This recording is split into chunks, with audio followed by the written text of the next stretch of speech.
Nous sommes sur la 4e vidéo de cette série d'enseignements intitulée « Le secret de l'autorité ». Nous avons vu précédemment à quel point, dans la première vidéo, à quel point ce sujet est capital. Deuxièmement, la source, le secret de l'autorité que Jésus a retrouvé, que l'homme avait perdu, est dans le fait qu'il était soumis au Père. Et nous avons vu que pour avoir de l'autorité, il faut être sous autorité.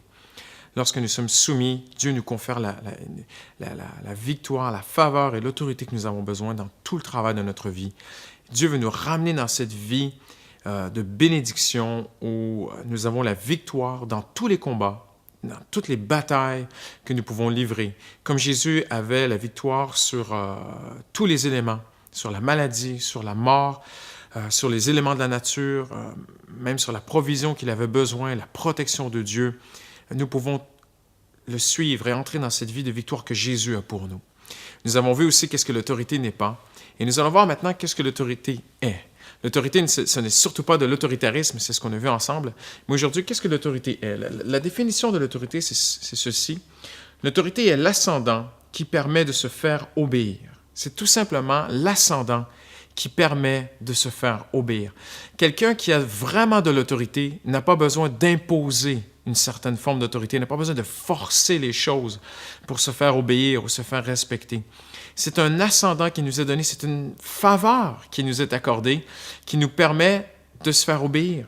Elle est le fondement indispensable qui assure l'ordre et l'équilibre, la croissance et l'épanouissement d'un groupe. Une famille sans aucune forme d'autorité, quelle qu'elle soit, devient rapidement un chaos, un désordre.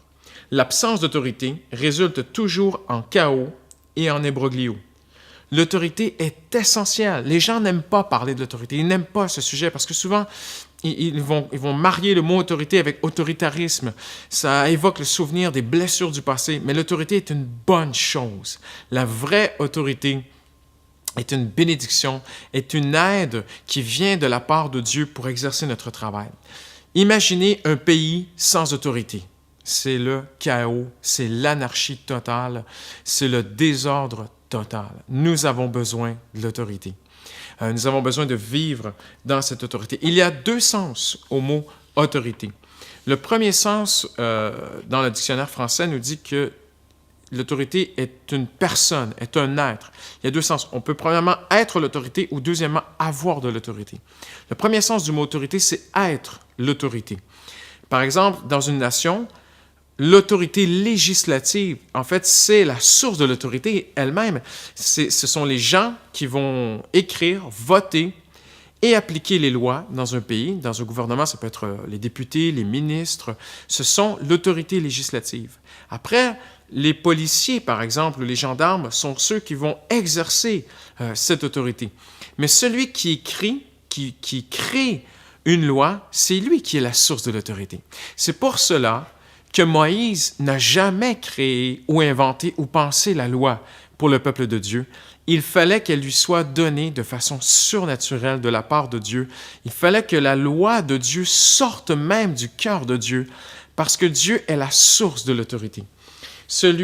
Être l'autorité d'une nation signifie donc être cette institution qui contient la nature la plus profonde de l'autorité de la nation. Être l'autorité signifie être la nature de l'autorité. Dieu est amour, mais Dieu aussi, parce qu'il est amour, il est autorité. Si Dieu était amour sans autorité, eh bien, ça serait le Père Noël, ça serait le chaos, ça serait juste, Dieu serait bonasse, comme on dit. Il ne serait pas bon, il serait juste bonasse. Parce que Dieu est amour, parce que Dieu est bon, il doit apporter de l'ordre. L'ordre est une sécurité. La loi de Dieu, elle est bonne. Et quand on aime Dieu, toute personne rebelle n'aime pas la loi de Dieu. Mais on le voit particulièrement à travers le psaume 119, où le psalmiste aime la loi de Dieu, il cherche la loi de Dieu, il veut connaître le cœur de Dieu. Un chrétien, c'est quelqu'un qui aime Dieu et c'est quelqu'un qui cherche le cœur de la loi. Pourquoi, Seigneur? Qui cherche qu'est-ce qu'il y a derrière. Et ça, c'est très, très, très important que nous puissions comprendre ceci aujourd'hui. Premièrement, l'autorité, c'est une personne. Et dans l'univers, dans le monde, Dieu est autorité. Ce n'est pas que Dieu a de l'autorité, Dieu est l'autorité et il nous l'a prouvé Parce que c'est lui qui a créé, c'est lui qui a pensé la loi, c'est lui qui nous a donné sa parole. La parole de Dieu vient de Dieu, tout vient de lui, c'est sorti de lui. Ainsi, Dieu voulait nous montrer qu'il est l'autorité. Donc, l'autorité, c'est Dieu. Et lorsque nous comprenons ceci, ça change tout. Ça change comment on vit notre vie, ça change notre rapport avec les représentants de l'autorité. Nous ne voyons plus seulement le policier ou le professeur d'école, on voit Dieu derrière. Et l'apôtre Paul nous enseigne d'être soumis aux autorités et de prier pour les autorités. Un chrétien doit être un bon citoyen qui est soumis aux autorités. Maintenant, on va voir que parfois il y a des limites quand une autorité humaine abuse de son pouvoir ou quand une autorité humaine veut nous forcer à faire quelque chose qui est contre la loi de Dieu. On va voir tout cela dans les prochaines vidéos. Mais premièrement, il faut poser cette base aujourd'hui. Dieu est autorité. Maintenant, Dieu confère de l'autorité en terminant.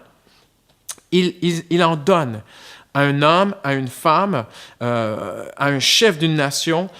Si un chef d'un pays, si un président est en place, c'est parce que Dieu l'a permis, l'a laissé arriver et Dieu l'a mis là. Même Saül, qui n'était pas un bon roi selon le cœur de Dieu, le peuple l'a voulu et Dieu l'a laissé arriver. Il a dit à Samuel, le prophète, laisse Saül venir. C'est pas un roi selon mon cœur. Plus tard viendra David, qui est un roi selon mon cœur, mais je le laisse arriver, Saül. Et Dieu veut qu'on soit soumis aux autorités. C'est très, très, très important.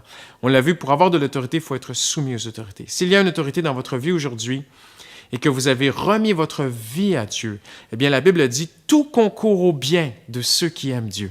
Dieu vous aime, mais si vous aimez Dieu, tout concourt à votre bien. Vous avez un patron qui peut-être est dur avec vous, vous avez un mari peut-être qui parfois est dur avec vous, ou vous vous êtes fait arrêter par un policier qui a abusé peut-être un peu, qui aurait pu vous faire grâce, mais a été dur. Si Dieu l'a permis, c'est que Dieu l'a voulu. Et tout concourt au bien. Je ne sais pas comment vous expliquer cela. Mais ça, ce sont les voies de Dieu qui sont impénétrables. Dieu peut faire tout concourir à notre bien. Dieu est autorité et Dieu donne de l'autorité. À un homme, à une femme, il confère de l'autorité. Maintenant, une personne peut avoir de l'autorité, une mesure d'autorité. Un juge a une mesure d'autorité dans un contexte. Un policier a une mesure d'autorité dans un autre contexte. Un papa a une mesure d'autorité. Un professeur. Ils ne sont pas l'autorité. Ils sont des représentants de l'autorité. Et Dieu leur a accordé une certaine forme d'autorité. Mais l'autorité, c'est Dieu. Dans Colossiens chapitre 2, et je le lis pour vous dans la Bible, c'est beaucoup mieux. Dans Colossiens chapitre 2, et le verset 9 est dit, il est écrit « Car en lui habite toute la plénitude de la divinité. Jésus-Christ est Dieu, corporellement. Et vous vous trouvez pleinement comblés en celui qui est le chef de toute autorité. » Alors, nous avons accès, au-dessus de toute autorité humaine, nous avons accès à Jésus-Christ, qui est le chef de toute autorité. L'autorité, qu'est-ce que l'autorité? L'autorité, c'est Dieu. Si vous vous êtes posé cette question, mais qu'est-ce vraiment que l'autorité? L'autorité, c'est Dieu. On peut avoir l'autorité, mais nous ne sommes pas l'autorité. L'autorité, c'est notre Seigneur Jésus, et tout est sous lui. Et si je place ma vie sous lui, sous son autorité, sous son règne, eh bien, je serai béni par lui. Et Dieu va m'aider dans mon travail.